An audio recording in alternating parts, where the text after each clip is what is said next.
Proper greetings, brothers and sisters, and fellow listeners.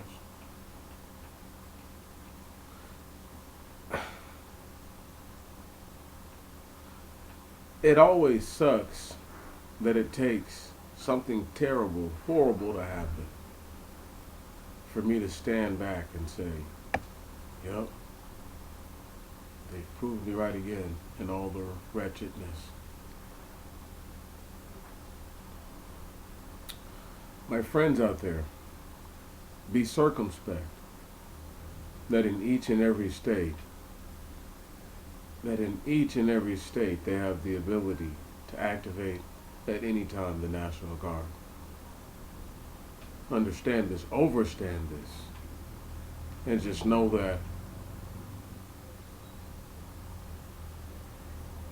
it doesn't have to be you that jumps something off. Just like the entire Minneapolis Police Department didn't kill Brother Floyd, it doesn't mean that the implications and the imprecations do not fall upon them. Can you dig that?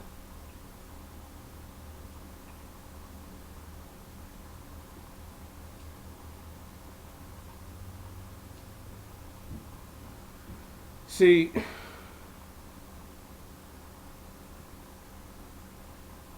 I was quiet about all this entire time because there's been so much just being revealed to us. While they revealed the young man, brother Ahmaud Arbery, when they revealed to us the heinous, vicious, atrocious, and overall just tragic event that took place with him. And then we have the young brother Sean Reed, and then we have our sister Breonna Taylor, and then we have the other incident with the youngster being shot. Nobody's talking about that. There's a litany of things that have happened, and then this happened. And I remember as it happened, check me out now, as it was happening, I watched a brother who was live streaming it on his YouTube. I can't make this up. And as the brother was being killed, I had to shut it off. It was too much.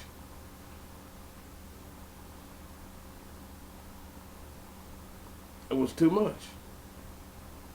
It was too much. It was like, I was like, whoa. I'm talking about like the day it happened, y'all. It was crazy. Anyhow. And I don't even know how they came into the feed like that. But they did. What's amazing is this. Is that I put my neck on the line for a man literally going on 2 years ago in about 2 weeks. And I never received any kind of widespread support for what I'd done for the man. But what's awkward is that if you get killed, they support you. And let me go ahead and shame on the man holding the camera and anybody who spoke up and didn't intervene, because now there's going to be more bloodshed in the ultimate totality of this. There will be more bloodshed because of the lack of bravery. I won't call them cowards, but the lack of bravery. It doesn't take a brave motherfucker to pin a man down on his knees and then crush his neck. They're cowards. But you're somewhere between that level of cowardice and then you're most definitely under the level of bravery it would have taken to smush the Asian dude under his chin and then smush the dude under his chin too. You feel me? Can you really dig what I'm talking about right now? Because I'm not watching that take place. I swear to God, may the God in heaven strike me down. I'm not watching that take place. And shame on you for the rest of your days. How about that?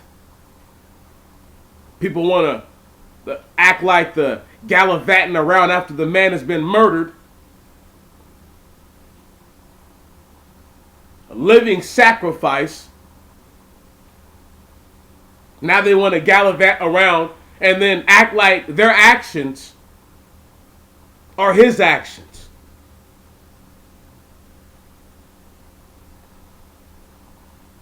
I overstand being fed up. More than many people will ever know. I doubt most of the people out there looting and rioting have an extreme risk protection order on their persons. Highly doubt it. Highly doubt that they got it because they were looking out for a black person that they got that one. Follow what I'm saying right now.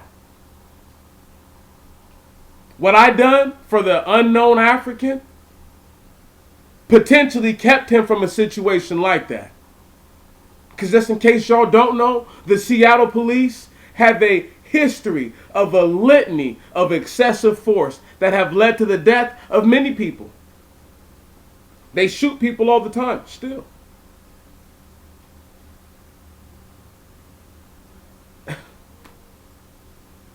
It is a travesty that people believe that you can speak on the tragedy of anyone and seek to gain widespread attention off of them. And then,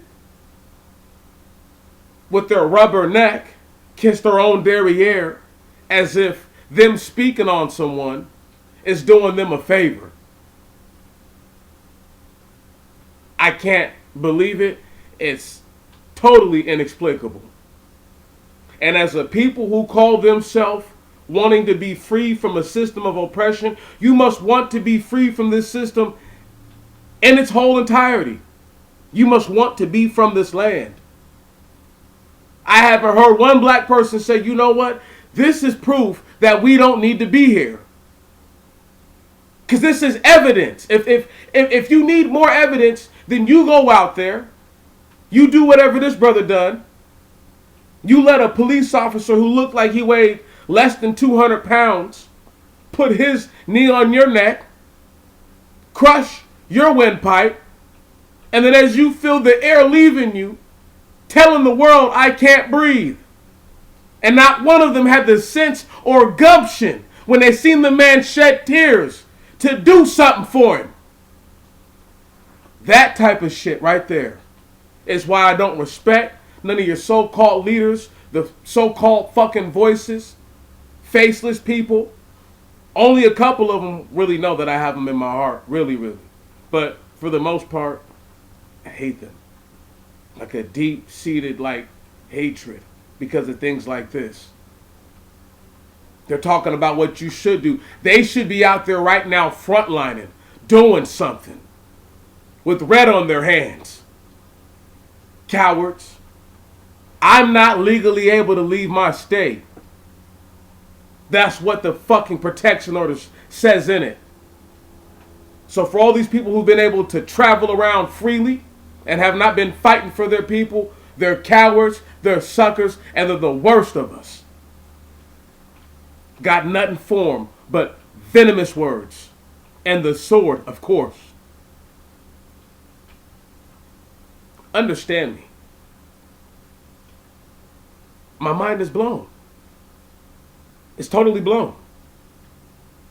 I don't understand how we have people who are supposed to be the voices, who are, I have been saying for years, are fleecing the people.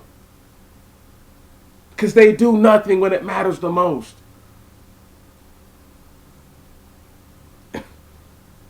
It is blood for blood. The man, where was his trial at? This is the shit that fucks me up the most. People always talking about a trial. What trial? What fucking trial did he have? The man played judge, jury, executioner, all in one. Do you think he woke up and thought, damn, I'm gonna die today with a weak ass white boy leaning on my fucking neck? I'm sure that's not how he woke up thinking.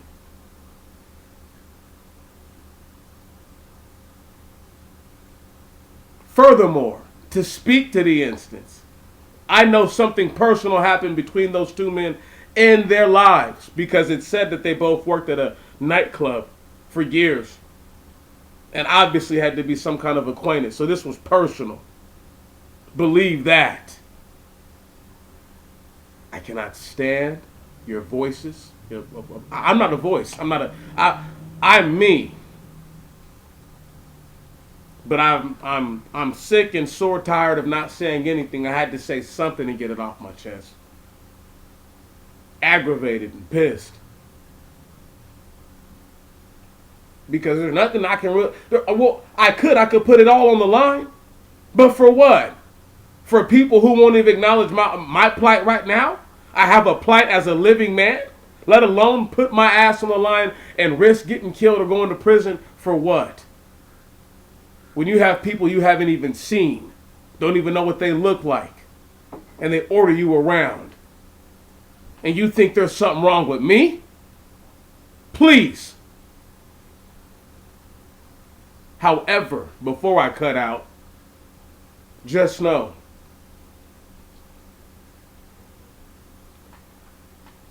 you who feel as if your situation will never change, like that brother who complied with the so-called ruling authority and it cost him everything, surely you can end up in the same situation.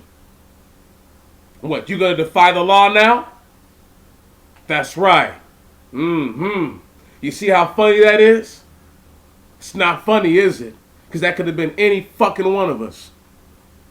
So for those of you who say this man was doing this or doing that, hey, check this right here out.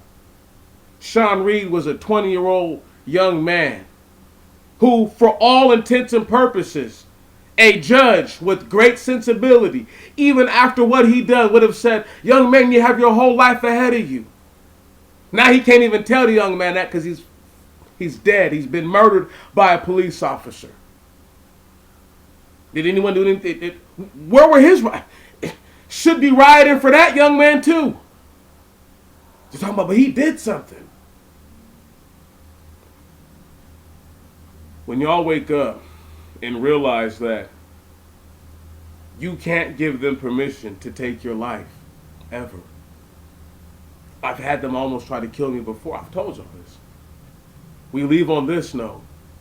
Demetrius Antoine Jones was just barely 21 years old in the month of May 22, 2012, around 11:45 p.m. A lone sheriff, all by himself,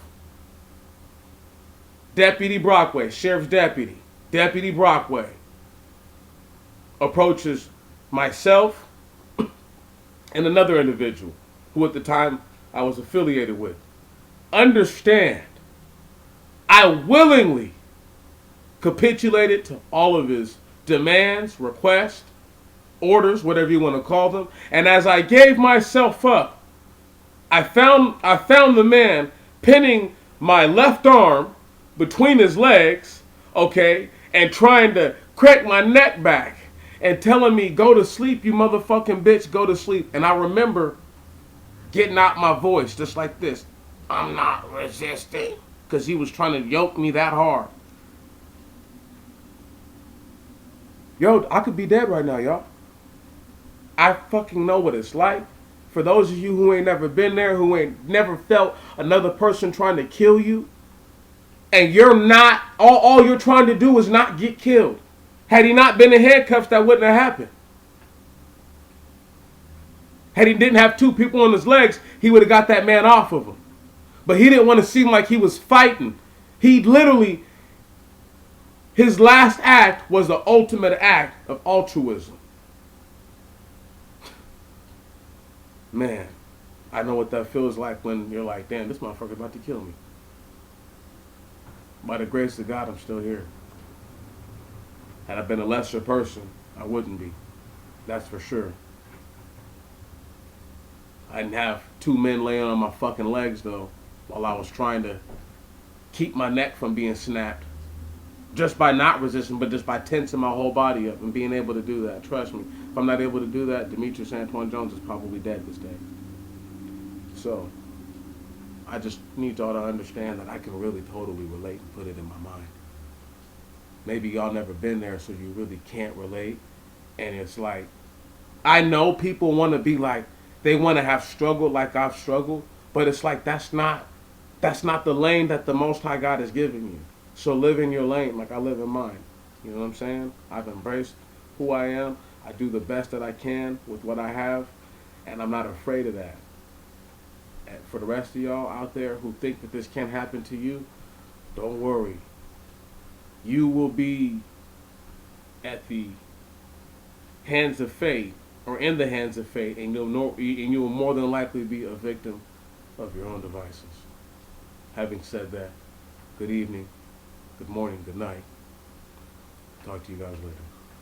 And may there be true justice served for not just Mr. Floyd, but for all the young brothers and sisters who have lost their lives in senseless murder and violence by the hands of, it doesn't matter what they look like, by the hands of a wicked devil who believes that they could have done so and don't have the, and do not possess the ability, knowledge, or acclimate to bring one back from the dead.